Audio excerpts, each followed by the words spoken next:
Matthieu 28, 16, les 11 disciples allèrent en Galilée, sur la montagne que Jésus leur avait désignée.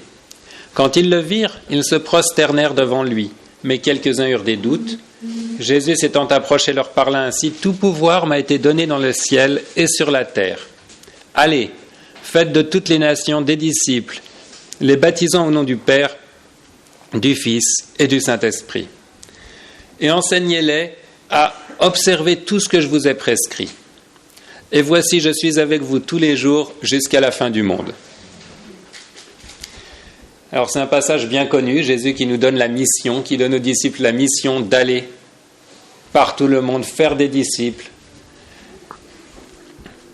Et on peut se demander, quand les disciples, ils ont entendu Jésus leur dire « Faites des disciples et enseignez-leur à observer tout ce que je vous ai prescrit. »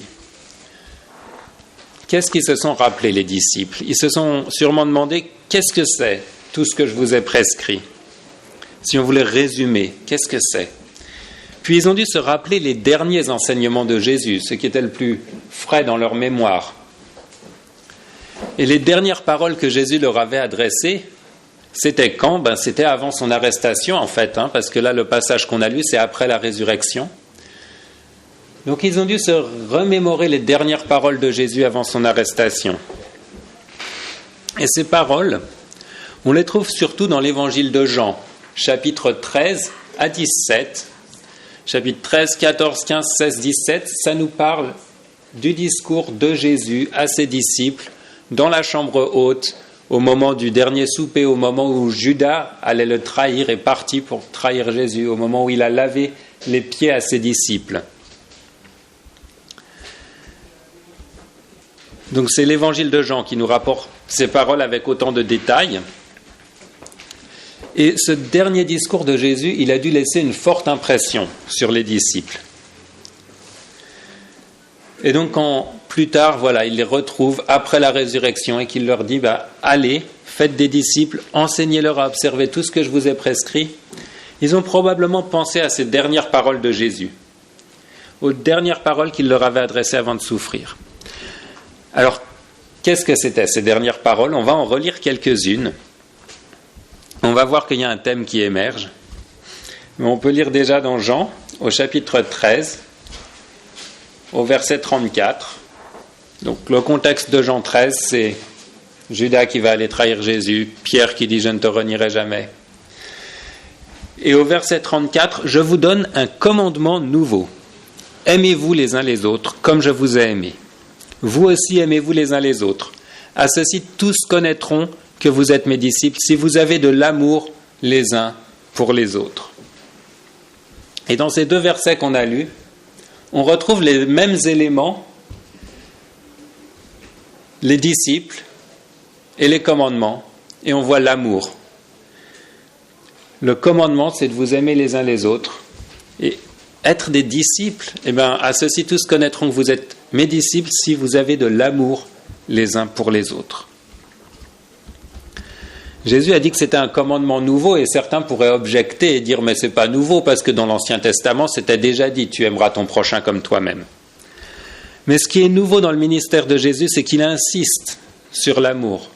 Il enseignait que l'amour est le plus grand commandement. Et il dit c'est la marque des disciples de Jésus. Et en fait, ça revient tout le temps dans le discours de Jésus. Dans Jean 13, 14, 15, 16, 17, l'amour est partout. Et on va lire encore au chapitre 15, par exemple, parce que là encore, il va parler d'amour et de commandement. Chapitre 15, verset 9. « Comme le Père m'a aimé, je vous ai aussi aimé, demeurez dans mon amour. Si vous gardez mes commandements, vous demeurerez dans mon amour, de même que j'ai gardé les commandements de mon Père et que je demeure dans son amour. » Verset 12, « C'est ici mon commandement. Aimez-vous les uns les autres, comme je vous ai aimé. Il n'y a pas de plus grand amour que de donner sa vie pour ses amis. » Verset 14, « Vous êtes mes amis si vous faites ce que je vous commande. » Verset 17, « Ce que je vous commande, c'est de vous aimer les uns les autres. »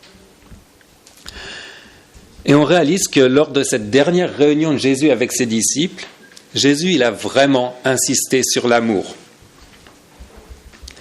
En effet, même dans sa prière, Jean 17, la prière sacerdotale, Jésus parle encore d'amour, d'unité pour les croyants, l'unité de l'amour.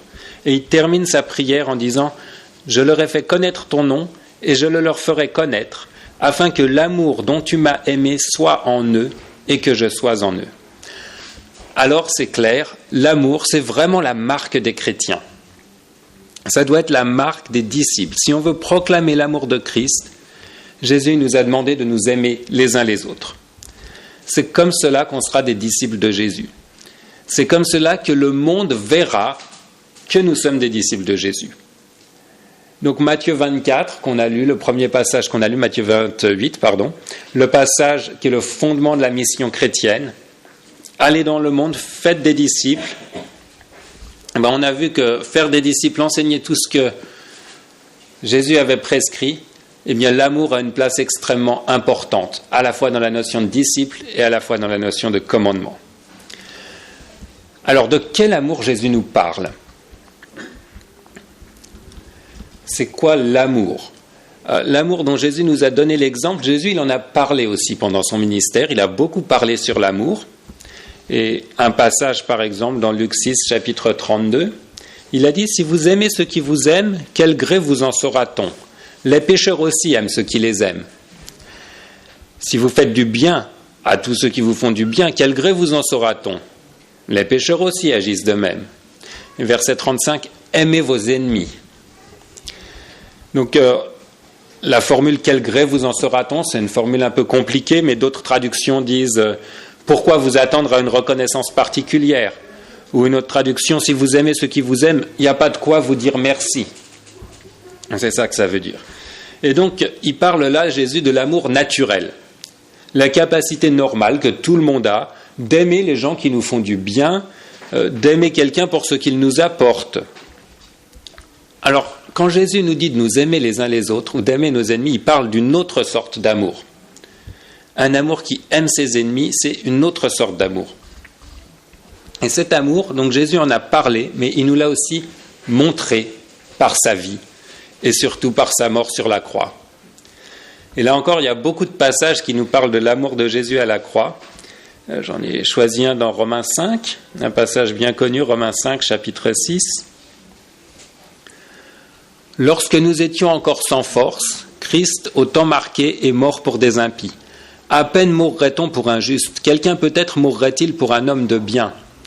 Mais Dieu prouve son amour envers nous, en ce que lorsque nous étions encore des pécheurs, Christ est mort pour nous. » Et au verset 10, « Nous étions ennemis de Dieu. » Donc Jésus, il a parlé d'aimer ses ennemis, on a lu ça dans Luc, mais Jésus, il nous a aussi montré ce que cela voulait dire.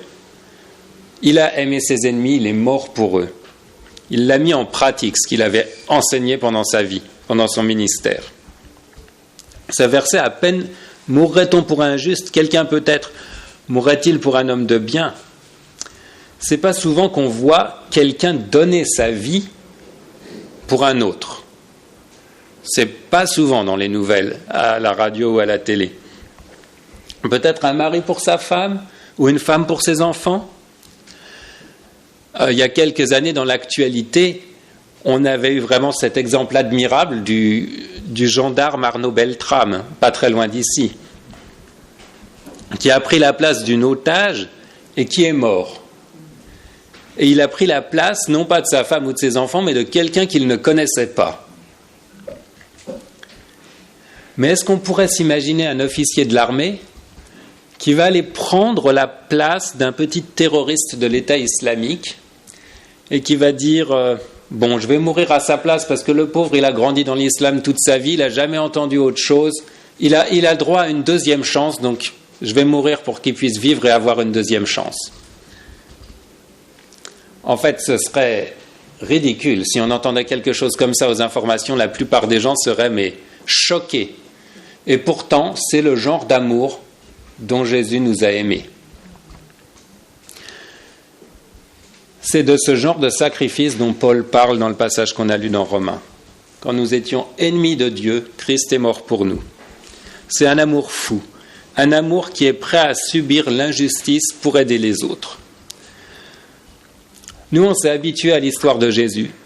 Ça fait des années qu'on l'entend. Et même ceux qui ne sont pas vraiment dans la foi, ils ont entendu cette histoire quand même.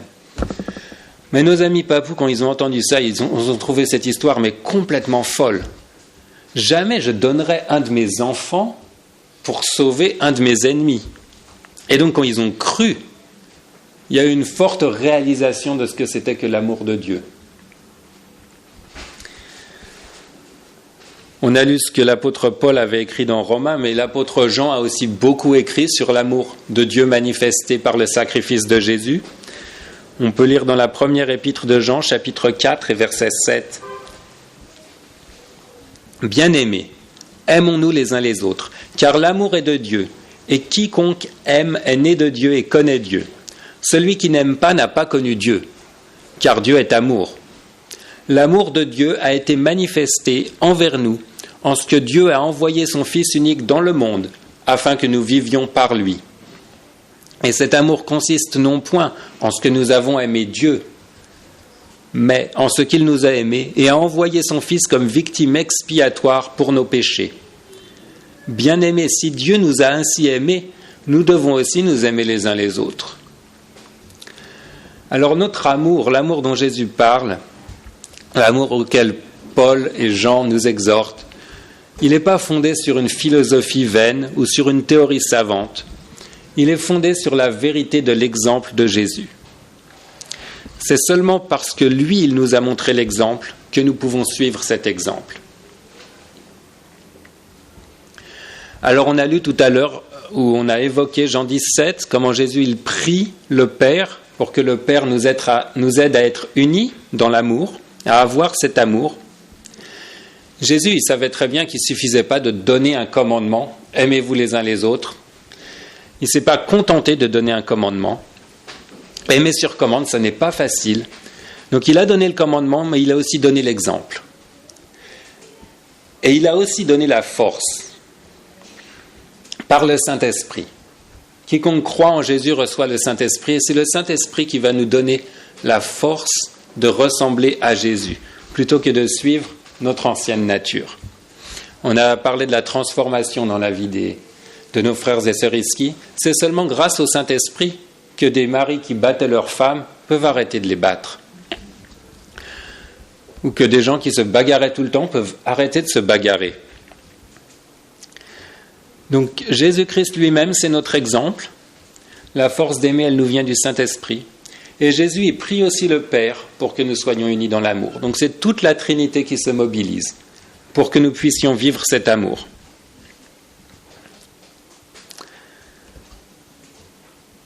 Par nature, nous n'avons pas la force d'aimer comme Jésus nous aime, mais tous ceux qui croient en Jésus reçoivent le Saint-Esprit et il nous donne la force de suivre l'exemple de Christ et d'aimer. Sans le Saint-Esprit, sans l'exemple de Christ, ce sera impossible. Alors ne cherchons pas à atteindre cet objectif par nos propres forces, parce que là on n'y arrivera pas. Mais prions le Seigneur de nous donner par son esprit la force d'aimer. Je vais vous donner un exemple à Oguru de ce que l'amour, de ce que le Saint-Esprit peut nous permettre de faire et qui ne serait pas possible sans le Saint-Esprit et qui ne serait pas possible sans l'exemple de Jésus. Notre ami Ranka, on l'a vu plusieurs fois sur les images, on parlait d'aller exhorter l'église à Massa et vous avez suivi en 2017-2018 toutes les tensions qu'il y avait eu avec un peu cette persécution contre l'église et ce clan qui avait dû se séparer du village et aller à Massa. Et donc il y avait des gens de Massa, des incroyants, qui avaient brûlé une des maisons de Ranka et qui lui avaient aussi coupé ses plantations, 40 arbres par terre. Alors nous, on allait à Massa pour encourager les chrétiens là-bas, mais lui disait « Désolé, j'ai rien à faire dans ce village. Après ce qu'ils m'ont fait, ils m'ont fait trop de mal. » Puis on a relu en église l'histoire de Jonas. Et le Saint-Esprit a fait son travail dans le cœur de Ranka. Et au bout d'un moment, il a changé d'avis. Et il a pardonné avec joie. Il a choisi de ne pas demander de dédommagement pour la destruction de sa maison et de ses arbres. Et il s'est rendu à Massa. Il a encouragé les chrétiens là-bas. Mais ça a été un témoignage pour tout le village. Et ça a vraiment touché les cœurs de voir quelqu'un qui pardonne comme ça. Il a aussi parlé avec amour et respect aux incroyants qui avaient coupé ses arbres, brûlé sa maison. Et non seulement ça a été une victoire dans sa vie, mais ça a aussi ouvert une porte dans les cœurs. Beaucoup ont été touchés par son attitude. Et c'est l'attitude de Ranka et d'autres qui a permis qu'en 2019, il y ait l'évangélisation à Massa et que les cœurs soient ouverts, que beaucoup de cœurs soient ouverts.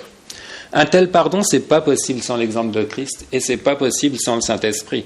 C'est l'histoire de Jonas qui a vraiment touché Ranka, parce que voilà, Jonas, c'est le prophète qui ne veut pas aller à Ninive, parce que les Ninivites, c'est vraiment des gens qui ont fait trop de mal à son peuple. Mais je pense que la raison pour laquelle Ranka il a pu pardonner et aller avec joie à Massa, c'est parce qu'il n'avait pas juste une loi qui lui disait « tu dois aimer et tu n'as pas le choix ». Il avait plus qu'une loi. Il avait le commandement, mais il avait aussi l'exemple de Jésus et il avait le Saint-Esprit. Et donc c'est le Saint-Esprit qui donne la force et la motivation pour suivre ce commandement. Donc il a pardonné avec joie, alors que Jonas, quand on lit son histoire, il a fini par obéir, mais il n'avait aucune envie de pardonner. Il n'avait pas l'exemple de Jésus-Christ. Il n'avait pas le Saint-Esprit. Donc Dieu lui dit, va à Ninive, va annoncer l'évangile à ces gens qui, en fait, massacrent régulièrement des Israéliens ou des Israélites. Il ne veut pas y aller, il s'enfuit. Le Seigneur lui force la main, il y va en traînant les pieds. Il annonce l'évangile en espérant que les gens ne vont pas croire et ne vont pas se repentir, et il est désespéré quand ils se repentent et quand le Seigneur pardonne. Mais on a plus que ce que Jonas avait. On a l'exemple de Jésus et on a le Saint-Esprit. Alors l'amour de Jésus, c'est un amour qui coûte. Ranka, ça lui a coûté de pardonner pour la destruction de ses biens. Et Jésus, c'est ce qu'il a dit, que l'amour, c'est un amour qui coûtait, mais c'est ce qu'il a mis en pratique aussi, plus que n'importe qui d'autre. Et l'amour, c'est au centre de l'enseignement de Jésus et des apôtres. On a lu Paul, Jean, ce qu'ils ont écrit. On connaît aussi le chapitre 1 Corinthiens 13, le chapitre de l'amour que Paul a écrit. Si je n'ai pas l'amour, je ne suis rien. Et Paul, dans ses lettres, quand il parle d'amour, de s'aimer les uns les autres, il a la même conviction que Jean, le passage qu'on a lu dans Jean. Jésus nous a aimés, alors nous devons nous aimer aussi. Mais il donne beaucoup d'applications pratiques. Il parle de l'amour dans le couple, de l'amour dans la famille, de l'amour dans les relations professionnelles, enfin à l'époque entre maître et esclave ou maître et serviteur, et de l'amour avec les autres membres de l'Église. Aimer quand c'est difficile. On a vu dans ce que Jésus disait, on n'est pas là en train de parler de l'amour normal, de « Ah ben, tu m'as invité au resto, je t'invite au resto ». Non, non, on parle de l'amour qui coûte et de l'amour qui est difficile. Et quand les gens se tournent vers le Seigneur, c'est l'amour de Jésus qui leur permet d'aimer les autres. Il y a une lutte intérieure entre notre vieille nature, qui a des habitudes depuis des années, et l'esprit, qui veut nous faire marcher dans l'amour. Et on voit ça en Papouasie dans l'église Iski. Ceux qui ont cru en Jésus-Christ, ils progressent dans l'amour, mais c'est un combat quotidien. Par exemple, dans un mariage papou, comment ça marche l'amour ? Je pense à un jeune couple marié depuis 1 an au village. Bien sûr, il y a de l'amour naturel. Mais il y a aussi beaucoup de disputes. Et donc, quand l'homme n'est pas content, il frappe sa femme, quand il est frustré. Mais quand on croit en Jésus, on réalise rapidement que frapper sa femme, ce n'est pas vraiment l'aimer. Il y a une prise de conscience. Il va confesser. Demander pardon. Quelle humiliation au début. Et le Saint-Esprit, il parle par la conscience. La vieille nature avec ses mauvaises habitudes, elle doit être disciplinée. Si je veux aimer ma femme, il va falloir que j'apprenne à gérer ma colère. Il y a une bataille et petite victoire par petite victoire, il arrive à la victoire complète sur ce péché. L'autre exemple dont on a parlé en Papouasie, la femme est la bête de somme. Désolé, c'est comme ça. C'est elle qui porte les gros sacs d'igname ou de patates douces en revenant du potager. Et c'est une honte pour l'homme de faire le travail. Et on en a parlé déjà. On voit comment le Saint-Esprit transforme. Alors on regarde les papous et on voit une différence radicale parce que nous, même dans notre culture, même pour des gens qui ne connaissent pas le Seigneur, ça paraît énorme de voir des gens qui frappent leurs femmes ou qui leur font porter toutes les charges, eux-mêmes ils marchent à côté. Mais en fait, le cœur, il est le même. C'est juste que la vieille nature n'a pas la même culture, mais le cœur, c'est le même. Le cœur de l'homme, c'est le même partout, mais c'est les conventions sociales qui sont différentes. Et en France, on a une société qui, malgré tout, malgré la dérive, elle a un modèle à la base qui est chrétien. Et donc, frapper sa femme, personne ne va aller dire oui, c'est la bonne façon de gérer les problèmes dans le couple. On n'en est plus là. Mais on a tous des domaines où on peut progresser dans l'amour. Alors, je vais donner un autre exemple de l'église à Oguru, qui est peut-être un peu plus applicable. On pourra peut-être davantage s'identifier. Notre ami Bonnie qui se convertit. Et puis, comme ici, on a un groupe de musique, vous avez vu sur la vidéo, ils ont des petites guitares. Et donc, il est dans le groupe de louanges. Et à l'église, il joue de la guitare. Et puis, sa femme, elle est dans le fond avec les 8 enfants. Alors, que nous enseigne l'amour? Et après avoir parlé sur le couple, la nécessité de s'aider dans le couple, et que l'amour, c'est pas que des mots, il prend conscience que s'il veut vraiment montrer de l'amour à sa femme, il devrait plutôt être assis au fond avec elle pendant le culte, plutôt que d'être devant à jouer de la guitare. Et donc il a arrêté de jouer de la guitare dans l'église pour montrer l'amour dans sa famille. Et aussi l'éducation des enfants, montrer de l'amour, passer du temps avec les enfants, les corriger si besoin, oui, mais pas se mettre en colère, sortir de ses gonds, les battre. Ça veut dire parfois demander pardon à ses enfants quand on a été un mauvais exemple pour eux. Là encore, quelle humiliation pour le vieil homme, qui veut avoir toujours raison.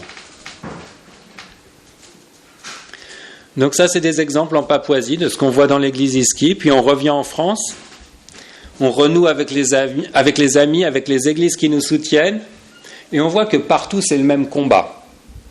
Un tel a divorcé, le mariage d'un tel a du plomb dans l'aile, un tel et un tel ne se parlent plus dans l'église. Et le plus triste, c'est quand les gens baissent les bras et disent « je laisse tomber, on ne pourra jamais se réconcilier, c'est trop dur.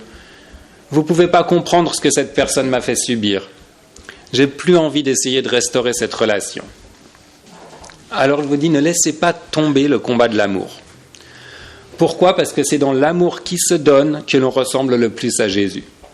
L'amour qui se sacrifie pour les autres, même quand c'est dur. Et c'est plus facile à dire qu'à faire. Mais quel est le but de notre vie après tout, n'est-ce pas ? De vouloir plaire à notre Seigneur à chaque instant dans la vie de tous les jours et lui plaire en aimant, même quand personne d'autre ne le voit. Lui plaire en faisant les bons choix dans tous les petits moments de notre vie. Je remarque que souvent les chrétiens ils sont prêts à faire de gros efforts et de gros sacrifices quand c'est pour montrer de l'amour à des incroyants. Pour montrer l'amour de Jésus à ceux qui ne le connaissent pas. Parfois on va garder un poste au travail pour témoigner à un chef très difficile, mais on va dire il ne connaît pas le Seigneur et c'est là que le Seigneur m'a placé et je vais avoir un bon témoignage chrétien. Et donc chez nos amis papous, on a donné cet exemple. Voilà, il y en a qui se sont fait détruire leurs biens et ils ont dit c'est des gens qui ne connaissent pas le Seigneur, donc je vais pardonner parce qu'il faut qu'il y ait un bon témoignage pour qu'ils entendent l'évangile. Mais alors, quand c'est dans l'église, ou dans la famille, ou dans le couple chrétien, on constate un relâchement. C'est mon impression en tout cas. L'amour n'est plus inconditionnel, et pourtant c'est tout aussi important. L'amour véritable, il se pratique même quand personne ne regarde. Et d'ailleurs, le monde regarde nos couples, regarde nos familles, il regarde l'Église et parfois ce qu'il voit ne fait pas envie. Parce que parfois, il y a beaucoup de rancœur entre les chrétiens. On est parfois gentil avec ceux du dehors et assez impitoyable entre chrétiens. On se dit, lui c'est un chrétien, ce qu'il m'a fait c'est indigne d'un chrétien, donc je ne vais pas laisser passer. Et parfois pour des broutilles, pour des problèmes de voisinage, 2 voisins chrétiens qui se disputent pour une histoire de place de parking. C'est quoi l'amour dans des situations comme ça ? Donc Paul il nous en a parlé parce qu'à Corinthe, il semble qu'il y avait pas mal de disputes entre chrétiens. 1 Corinthiens 6, verset 7. « C'est déjà certes un défaut chez vous que d'avoir des procès les uns avec les autres. Pourquoi ne souffrez-vous pas plutôt quelque injustice ? Pourquoi ne vous laissez-vous pas plutôt dépouiller ?» Alors oui, l'injustice, parfois, il faut lâcher prise et dire « Seigneur, je ne comprends pas comment on peut voir les choses de façon si différente. J'ai l'impression que j'ai raison, il a l'impression qu'il a raison. Ça me paraît complètement injuste, mais par amour pour toi et pour mon frère, je vais laisser tomber cette dispute. Ça vaut pas la peine de se déchirer pour une place de parking ou pour une rayure sur ma voiture. Des exemples réels de chrétiens qui se sont déchirés pour des broutilles. Et on se dit, est-ce que ça valait la peine? Un héritage à partager, une parole blessante, prononcée il y a 40 ans, toujours pas réglée. Malheureusement, les chrétiens se déchirent aussi pour ça. Et on dit, c'était pas grand-chose, mais c'est une question de principe, je ne vais pas laisser passer ça. Mais Jésus, il nous a aussi donné la parabole du serviteur impitoyable. Et on nous a pardonné beaucoup, et c'est ça qui nous donne la force de pardonner. Il nous a aimés beaucoup, et c'est ça qui nous donne la force d'aimer. Parfois, on peut avoir des désaccords, et on a même l'exemple de Paul et Barnabas, qui ont eu un vif désaccord sur une question brûlante. On part en mission avec ou sans Jean-Marc. Et le désaccord a été assez vif pour qu'ils se séparent, et ils sont partis en mission chacun de leur côté. Mais plus tard, on voit dans les épîtres de Paul qu'ils ne se sont pas non plus gardés rancune en disant un jour on a eu cette dispute, donc maintenant on est brouillés. Non, on voit que Jean-Marc et Barnabas, Paul avait de l'estime pour eux. Donc tout ce que je vous dis, ce n'est pas pour être moralisateur. On a tous les mêmes luttes. C'est pour qu'on s'encourage les uns les autres à ne pas laisser des racines d'amertume ou de discorde dans nos vies. On voit combien c'est une lutte quotidienne dans la jeune église à Oguru, mais aussi quand on revient en France, dans des églises plus anciennes, avec des chrétiens plus matures, c'est aussi difficile. C'est facile à dire, mais c'est difficile à faire. Quand il y a un ami chrétien en qui vous avez confiance et il vous fait quelque chose qui vous blesse, ou vous vous sentez trahi peut-être, alors c'est difficile, vous ne comprenez plus, vous jugez. C'est dur de mettre ces paroles en pratique. Mais le combat de l'amour, c'est le même partout. Et partout où il y a l'évangile, on doit voir cette lutte. Le combat de l'amour, c'est avant tout une lutte intérieure. C'est une lutte entre mon ancienne nature, qui veut avoir raison, qui ne veut pas pardonner, qui garde rancune, ou parfois juste qui veut son confort, qui veut que les choses se fassent d'une certaine façon. Et mon ancienne nature, elle est prête à blesser les autres pour avoir ce qu'elle veut. Elle est prête à diviser et elle est prête à dire du mal. Mais l'Esprit de Dieu, qui vit en moi, il me pousse à l'amour. Alors n'éteignons pas la flamme de l'Esprit. Aimons quand c'est difficile. Le vrai amour, il endure tout et il supporte tout, nous dit Paul dans 1 Corinthiens 13. Et endurer, supporter, c'est des mots de souffrance. Le vrai amour, il souffre. On n'aime pas la souffrance. Mais si on veut donner gloire à Dieu dans notre vie, si on veut que l'Église de Jésus-Christ grandisse et soit une lumière dans ce monde, on ne peut pas faire l'impasse sur l'amour. Rappelons-nous comment Jésus nous a aimés. Vivre l'amour, c'est proclamer l'Évangile. Vivre l'amour entre chrétiens, c'est un témoignage. À ceci, tous connaîtront que vous êtes mes disciples. Donc vivre l'amour entre chrétiens, mais aussi vivre l'amour envers ceux qui nous font du mal. Et là, c'est ouvrir la porte à la question, mais pourquoi montres-tu tant d'amour à cette personne qui te fait du mal? Et là, on peut répondre et témoigner, parce que moi aussi, Jésus m'a aimé quand je lui faisais du mal.